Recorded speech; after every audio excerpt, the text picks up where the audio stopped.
So the Ricoh 5G, this 35mm rangefinder camera, is going to be my go-to for my photo walk today.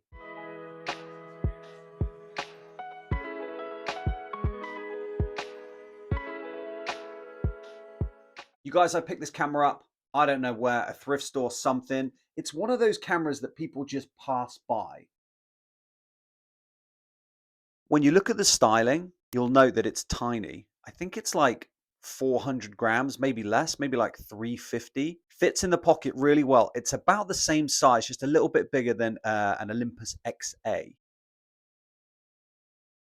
Now, as you can see, this is a rangefinder camera, which means it's a fixed lens, and I can just pop this in my pocket, take pictures on the street, and be really inconspicuous. Now, I've added this extra optical viewfinder. It's a tele wide on the top. That was made in Japan. And then on the top of my shutter release, I've just added a red accent shutter release button because I wanted to. 40mm lens. So hey, let's go on a photo walk with it and see what we capture. Also, while I have the opportunity and I'm reviewing my 35mm camera, I'm going to a beautiful spot, so I'm going to take a digital camera, a DSLR, so I can take a whole bunch of pictures. This is the Nikon. This is the Nikon D90. The D90 has been in my collection for a while. This particular one has a damaged focus screw. That's an easy fix, but what it means is that I'm going to have to manually focus this camera. For that reason, my lens of choice, which is perfect for what I'm going to do, it's basically landscape photography. 7-210. This is a Nikkor AF lens. It doesn't have the screw in it anyway, so I'll be manually focusing, getting that analog feel on today's photo walk. Let's go. So what am I doing? I'm starting my day. I'm trying to make a portion of every day of my existence as creative. What that means is I want to spend at least 10-15 minutes of my day developing something that I love. And my passion is photography. So I'm starting my day today with a little sprinkle of creativity. And I'm going to try to do that every day for the rest of my life. And that is a big aspiration, I realize that. But I think as I've gotten older, I realized that I did a lot of cool stuff in the world. I was very, very fortunate, and I've lived a very fortunate life in that I joined the military very young.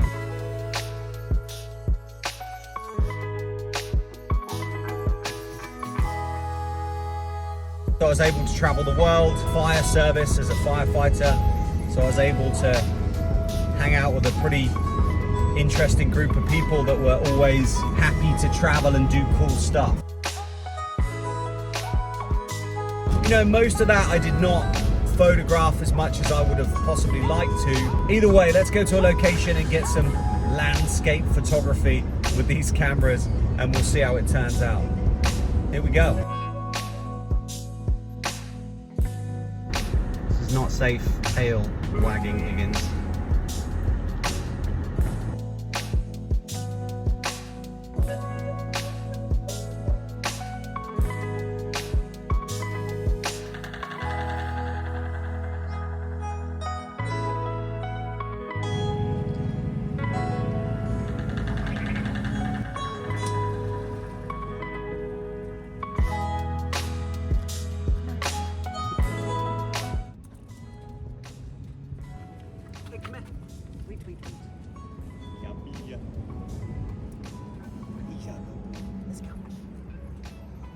Again, like super lucky. Some pretty awesome birds around here.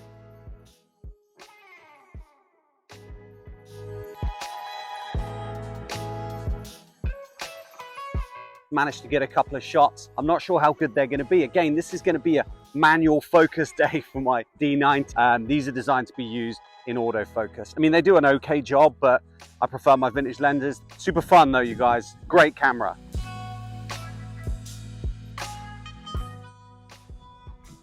So we also get to use the Ricoh then, the 500G. Great little camera, feels really good in the hand, but these rangefinders, they're so quiet when you use them. You pull the shutter release and it's just a little click, and there you go. So this is kind of the view I'm taking a picture of.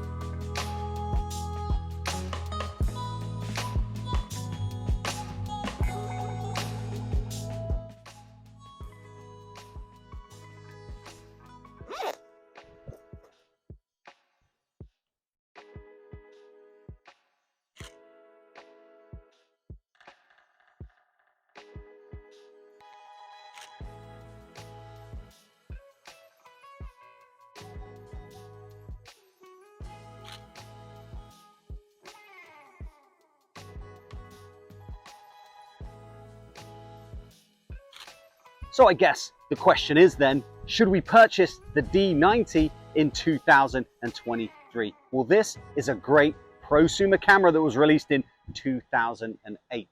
When it was released, it was $1,000. These days you can pick it up for $50. I would say go ahead and buy it.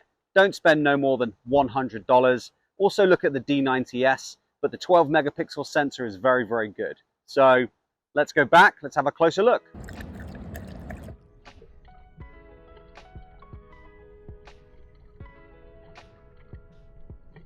All in all, for just a cheeky photo walk to test out the D90, to finish off a roll of the Ricoh 500G, that was wonderful. It is blistering warm outside. It's like 80 something. Higgins is panting back there. I gave him a bunch of water, but it was good.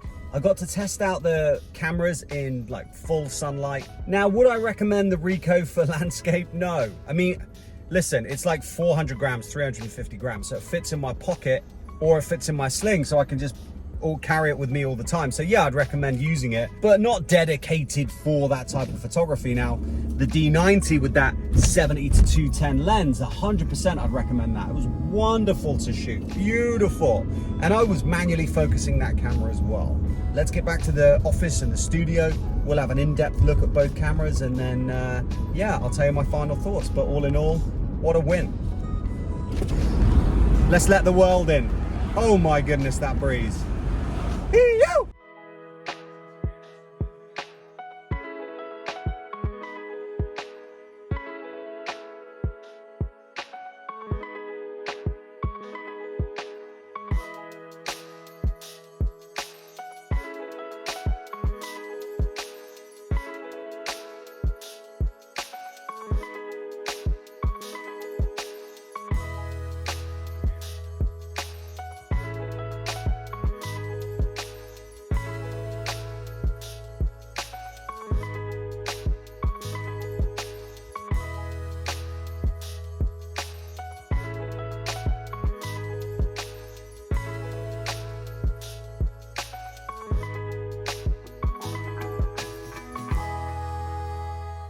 So that was just a really short photo walk, which I thoroughly enjoyed. I needed to take Higgins out anyway. He needed a good walk. He was just chilling out with me, so he thoroughly enjoyed it too. And this is the thing. When you have a hobby or a passion like photography, like I do and a lot of you do, it's just a wonderful way to get you out, free your mind, get those creative vibes flowing. The Nikon D90 then was released in 2008.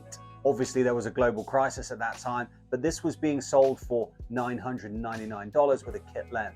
The camera itself has a 12.3 megapixel DX CMOS sensor. I personally think the colors that come out of this are wonderful.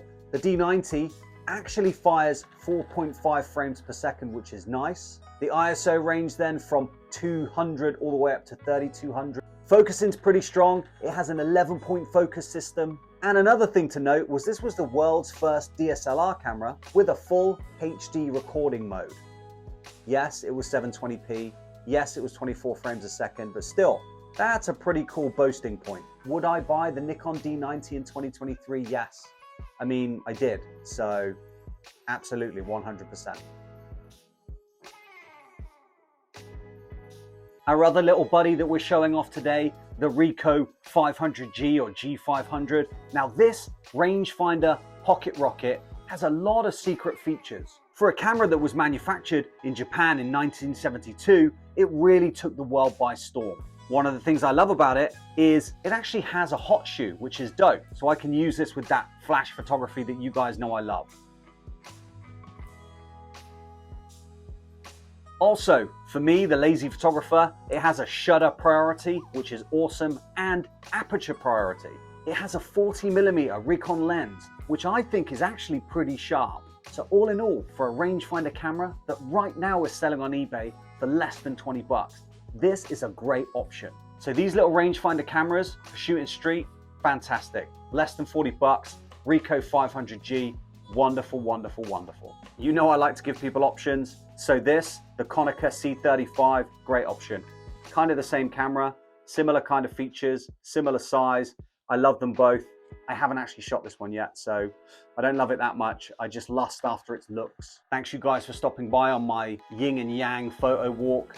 Thank you for coming along with me. See you on the next one. Stick around, like, subscribe, tell your mates. I love doing this. I hope you love watching them.